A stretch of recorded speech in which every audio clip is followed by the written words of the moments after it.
பெண்களை இழிவுபடுத்தும் வகையில் பேசிய அமைச்சர் பொன்முடியை கண்டித்து அதிமுக சார்பில் ஆர்ப்பாட்டம் நடைபெறும் என எடப்பாடி பழனிசாமி அறிவித்துள்ளார்.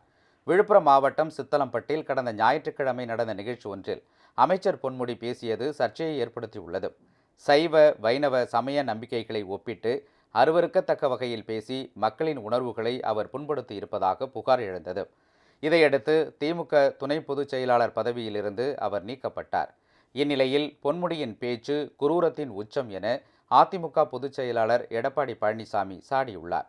பொன்முடியை கண்டித்து சென்னையில் வரும் 16ஆம் தேதி அதிமுக மகளிர் அணி சார்பில் ஆர்ப்பாட்டம் நடைபெறும் என அவர் அறிவித்துள்ளார்.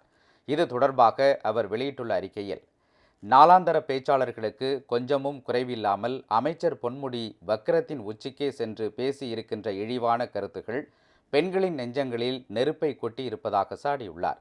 தமிழ்நாட்டு மக்கள் ஒரு நாளும் இந்த அருவருப்பான வக்கிர சிந்தனைகளை ஏற்றுக்கொள்ள மாட்டார்கள் என எடப்பாடி பழனிசாமி கூறியுள்ளார்.